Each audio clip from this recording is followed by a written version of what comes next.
আমাদের ভারপ্রাপ্ত চেয়ারম্যান দেশনায়ক তারেক রহমান ইতিমধ্যে 31 দফা উপস্থাপন করেছেন আগামীর বাংলাদেশ কিভাবে পরিচালিত হবে।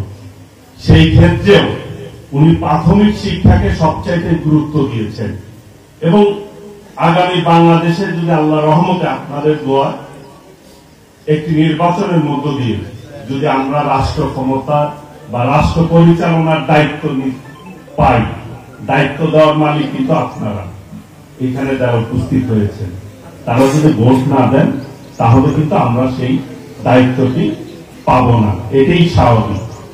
তো সেই দায়িত্ব যদি আমরা পাই তাহলে উনি প্রাথমিক শিক্ষাকে সবচেয়ে বেশি গুরুত্ব দেওয়া হয়েছে 31 দফাতে এবং শিক্ষা ক্ষেত্রে সর্বোচ্চ বাজেট দেওয়ার চিন্তা করা হয়েছে যে বিএনপি যদি আল্লাহর রহমতে সরকার পরিচালনার দায়িত্ব পায় তাহলে প্রাথমিক শিক্ষা, মাধ্যমিক শিক্ষা, সর্বশেষ এই দেশের শিক্ষা ব্যবস্থায় সর্বোচ্চ ব্যয় করা হবে। আরেকটি আমার মা বোনেরা আছেন, বিএনপি যদি আগামী দিনে ক্ষমতায় যায়, আল্লাহ রহমতের ক্ষমতা পরিচালনার দায়িত্ব পায়, তাহলে বাংলাদেশের রেশন কার্ড প্রথা চালু করবেন। অর্থাৎ প্রত্যেক ফ্যামিলিতে একটি ফ্যামিলি কার্ড পাওয়া যাবে, কার্ড পাবেন আপনারা।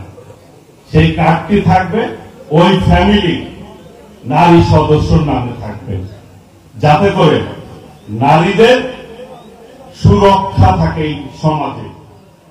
আমরা যেভাবেই ব্যাখ্যা করি, এই দেশে কিন্তু নারীরা অবহেলিত বেশি হয় এই সমাজ ব্যবস্থা। সেই জন্য আমাদের ভারপ্রাপ্ত চেয়ারম্যান দেশনায়ক তারেক রহমান চিন্তা করেছে যে ফ্যামিলি কার্ডটি ওই পরিবারের নারী যে সদস্য থাকবে তার নামে ওই ফ্যামিলি কার্ডটি থাকবে, অর্থাৎ মার নামে ফ্যামিলি কার্ডটি থাকবে। তো স্বাস্থ্য সেবা নিশ্চিত করার ব্যাপারেও 31 দফায় আমরা আমাদের দেশনায়ক তারেক রহমান যে 31 দফা দিয়েছে জাতির সামনে, সেখানে স্বাস্থ্য ব্যবস্থার কথা উল্লেখ করা হয়েছে। একটি জাতি তখনই উন্নত হবে যদি জাতি শিক্ষিত হয় এবং সেই জাতির যদি স্বাস্থ্য ব্যবস্থা ভালো থাকে। মানুষের যদি শরীর ভালো না থাকে, মন ভালো থাকে না। কিন্তু সেই জন্য অনেক সময় আমরা বলি স্বাস্থ্য সকল সুখের মূল। আগামীর বাংলাদেশ নির্মাণে দেশনায়ক তারেক রহমান বিএনপি 31 দফা উপস্থাপন করেছেন। যেই 31 দফা আগামী বাংলাদেশ পরিচালিত হবে। আমরা চাই এই দেশটি কিন্তু আমাদের সকলের, নাইকি ভাইয়েরা, এটি কিন্তু কারো একার নয়। মানুষের যে অধিকার, মৌলিক অধিকার, নাগরিক অধিকার, ভোট, সেই ভোটের রাজনীতি বিগত দিনে একটি ফ্যাসিস্ট সরকার ধ্বংস করেছে। 14 সাল, 18 সাল, 24 সাল, এই যে ভোট হয়েছে, আপনারা কেউ ভোট দিতে পেরেছেন?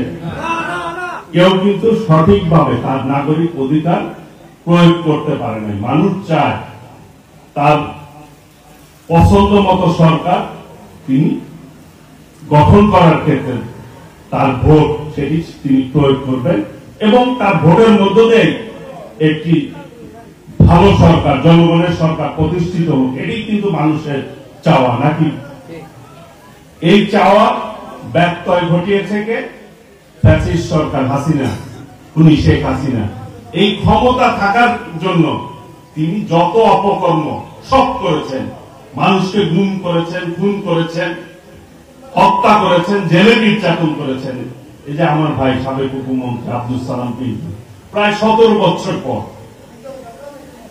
মুক্তি পেয়েছে ফ্যাসিবাদের বিদায়ের পর, কোন কারণ ছাড়াই তাকে 17টি বছর তার জীবন থেকে কেড়ে নেওয়া হয়েছে।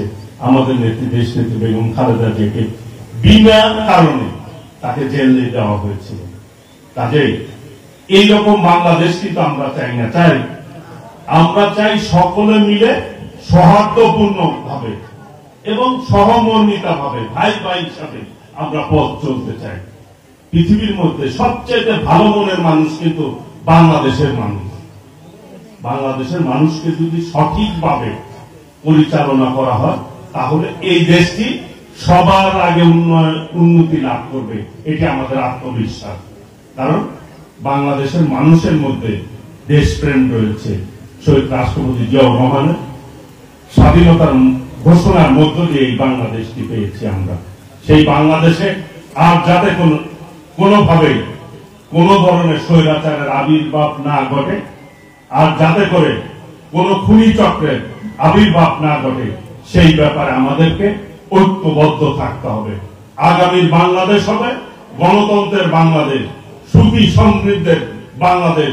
সকলে মিলে ঐক্যবদ্ধভাবে আমরা দেশ নায়ক তারেক রহমানের নেতৃত্বে ইনশাআল্লাহ পথ চলবো।